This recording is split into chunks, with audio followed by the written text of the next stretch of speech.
Hi friends, this is Rujan here. Welcome to my networking channel. Hope all are doing good. And today let us discuss about PIM RP logic. So what is RP? RP is a reverse point. It is a meeting point for forwarding or receiving any multicast traffic. So already we know PIM sparse mode does not forward any traffic to receivers unless someone explicitly requested a join message towards the RP. So someone has to explicitly request a join message.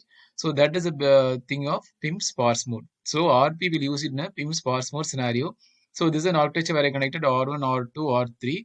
So there are two scenarios I'm going to discuss. So first, first scenario is I'm going to configure this one is RP and the same RP I'm going to configure on R2 and R3. So you have to point this RP to R2 and R3.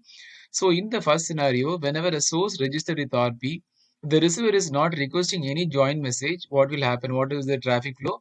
And the second thing, when a receiver requested a join message towards RP, how the traffic flows. So these are the two things I'm going to discuss now. So before that, let us quickly configure the PIM sparse mode on R1, R2 and R3. Right?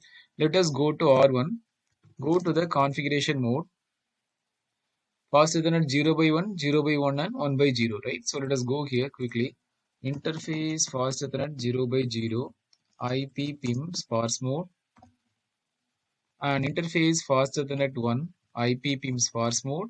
Second thing is interface fast Ethernet 1 by 0, IP PIM sparse mode. So we have to configure on all the connected interfaces. Plus I would define the loopback address. So this I'm going to configure as a RP. That is a reverse point.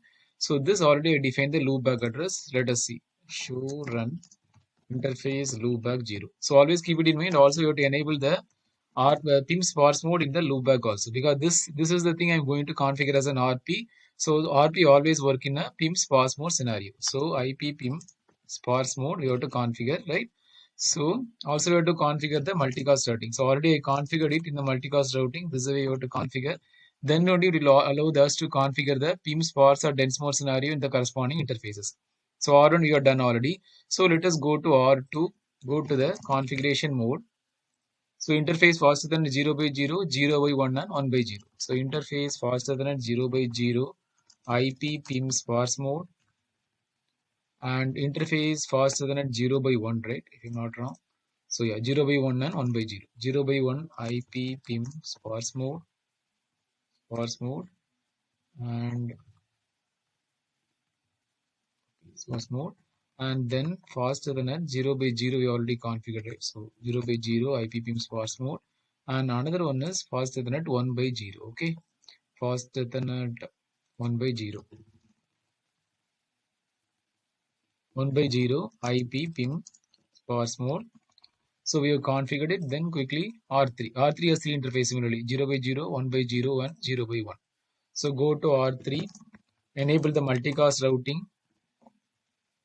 Then go to the configuration mode, interface fast Ethernet 0 by 0, IP PIM sparse mode, and interface fast Ethernet 1 by 0, PIM sparse mode, and interface fast Ethernet 1 by 0, PIM sparse mode.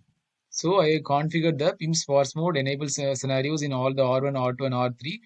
And R1 I configured as a RP, reverse point, right? So this I have to define the reverse point. How to configure the RP? I have to define the address. IP PIM RP address is 1.1.1.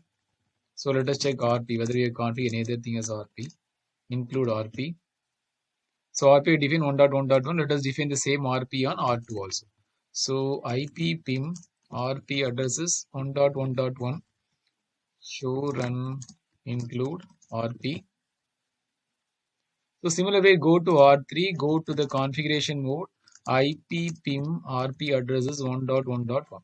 So go to the privilege mode, show run include RP, right? So this RP is 1.1.1. That's the thing we have configured in R1, R2 and R3. So now let us see the routing entries. I already configured the protocol OSPF, show IP protocols. You can see OSPF already configured, and let us see the routing entries. Show IP route OSPF. So I'm just seeing whether we are seeing all the entries 10, 20 and 30, right? And also, yeah, we are able to see the remote entries. Let us check from R3 also. Show IP route OSPF. So I'm able to see all the remote entries. So now let us just start the traffic from R1. So I'm going to start the traffic from R1, and I'm going to stream the traffic to some other multicast group. So right. So ping 239.1.1.1 source, will give it as loopback address, that is RP address.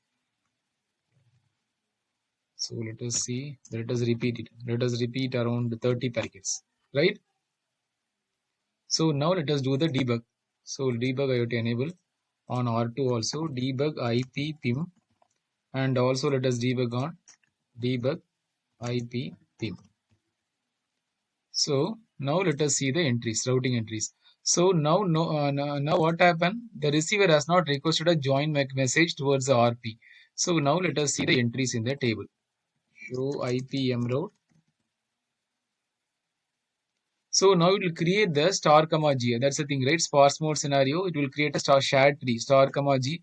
So we are able to see received RP reachable from 1.1.1 and it's creating entry in the multicast table. Star comma G is a multicast address and flag is SC. S is a sparse mode, P is for pruned, and incoming interface 0 by 0 and the outgoing interface is null. So let us similarly, so it is showing null because no one has still requested a join message. That is the reason you are seeing here R2, right? Similar way, let us see. Show IP mroute. So you are able to see incoming interface. There is no outgoing interface. Let us see in R3. Show IP mroute. So this star comma G will flow towards this entire multicast table, right? Entire R1, R2, and R3. It will build a shared tree and it will explicitly request a join message from the receiver. So no one has requested a join message. So that is the reason you are creating a, it is creating a shared tree. Like, so this is a scenario when there is no receiver. So what is the thing is first, what is the first point is whenever a host or R1 started streaming this traffic towards the source, it will come towards this RP. Then after that, it will not further forward the traffic to either R2 or R3 because still no one has requested a traffic towards this RP. That's the reason I told RP is a meeting point for forwarding or receiving the multicast traffic. So still R1 has not received any multicast traffic from any other receiver. So this is the first scenario. So now let us see. I'm going to request a join message from this receiver PC2. Let us, I'm going to enable this join message. So this PC2 it is going to join this corresponding same group, that is 239.1.1. Let us initiate again. So before that, let us do the debug IP ping, right? So now let us see. I'm going to initiate that. Let us ping that. Before that, let us do a ping, and I am going to initiate a traffic towards this RP rendezvous point, right? So go to this fast Ethernet 0 by 0. So go to the configuration mode, interface, fast Ethernet 0 by 0, IP IGMP join group 239.1.1. That is the thing we streamed, right? So immediately you can see the changes, right? It is sending the join message towards the source. So this is a join message towards the RP exactly. So it will create a join message and R3 it will flow that this same join message, PIM join message, it will flow towards this RP. So you can see this changes in R2 also. It is sending the join message, right? 1.1.1, it will create a 1.1.1 is the RP address, comma this is the default address. So same way it will create it for 239.1.1. You can see the entry over here. So let us see in R1. So R1 also it is continuously building this star comma. So now you are is able to see the response, right? So previously you have not seen any response. Now after creating a join message from this receiver, it will immediately are getting the response. So this 2.2 address nothing but from the receiver PC2. So let us now do it again. So let us do 40 packets. So now you're able to see the response and now you can see the corresponding entry in the corresponding multicast table. So let us see that show IP mroute. So you're able to see, right? It is building adding version 2. This is a PIM version 1.1.1 is the RP address, comma 239.1.1, right? You are able to see and it immediately whenever, so first source register with the RP, there is no receiver. So it will come towards this packet, will come towards this. Then after that, still no one has requested, it will not get any response. After as PC2 requested a join message towards this RP, automatically now the traffic will flow from source to R1, R1 to R3 to this receiver. This is the traffic flow, it will go like this. So that's the thing I want to show you. So now you can see it is building the message and it is adding this, it will join the RPT, what we called as a root path tree. It is joining the RP tree, right? So now what we can do, now let us do the traffic from PC3. Let us see what happens. PC3, let us do a ping again. Ping 239.1.1.1, right? And minus C, this is the number of packets, let us see 1000. So now it will immediately join this message, which is not reachable. Okay. So now let us see show IP. So this thing I think is not configured. So now let us configure it. So this address you have to configure fast Ethernet 1 by 0, right? Go to here, show run interface fast Ethernet 1 by 0. So this we have to configure the gateway, right?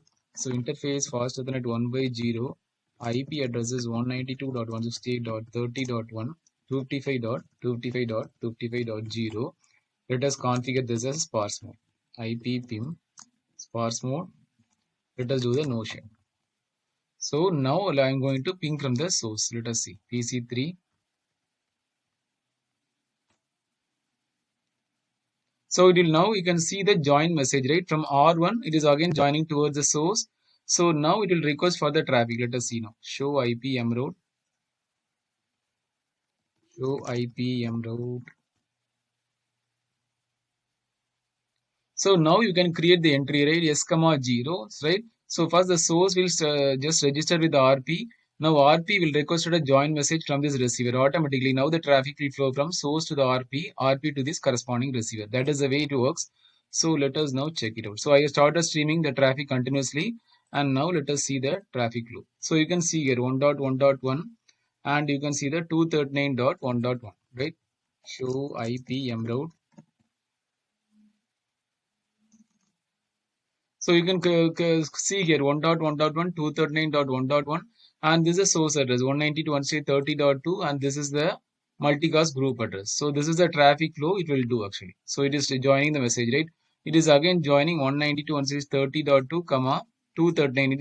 It is a join message toward this RP, right? 192.168.30.2, comma this multicast group address. So this is the way this RP traffic flow will work. So first always the source will register with RP.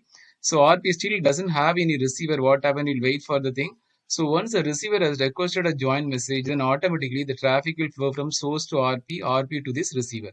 So this is the way it works. Let us see the traffic multicast table. Show IP mroute in R1. So same way, right? 213.1.1. This is the RP comma this multicast address, and flag is T. T is nothing but a SPT. SPT is the shortest path tree towards the source, right? So that's the thing you are seeing here. And similar way 30.2 comma 239.1. This is a S comma G. S is 30.2 source comma this multicast address. So each and every time it will build a shared tree. That's the reason you are seeing star comma G. Similar way, let us take in R3.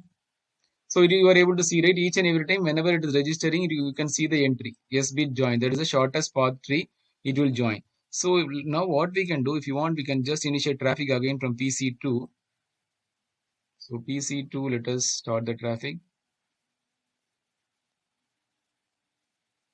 So PC2, right? So let us ping 192.168.30.1. So let us just pinging. So now let us initiate the traffic again from the receiver 1.1.1. So minus C 1000. So again started the traffic from the receiver, and also from the PC1 it is continuously flowing, right? So source to the receiver. So now the traffic will flow from here. Source to R1, R1 to R3 via this receiver. So this is the way the traffic flow. Because now the RP has both the information. Source information already registered, and also the receiver also has requested a join message. So now it will traffic will flow like that.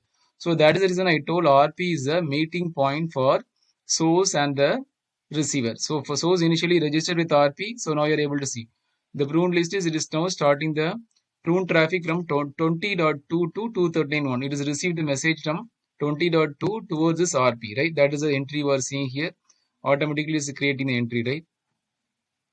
So this is the multicast table also vary now. So IP mroute. So now you can see the entry, two entries, 20.2, 213.1.1 and 30.2. So 20.2 is the what is address? 20.2 is the receiver address, 30.2 is the source address. So you can see the flag forward sparse mode. So this is the way it will work actually. The traffic flow will work. So I hope you enjoy this video. Thanks for watching. Please subscribe for more videos. Thanks and have a wonderful day. Thank you.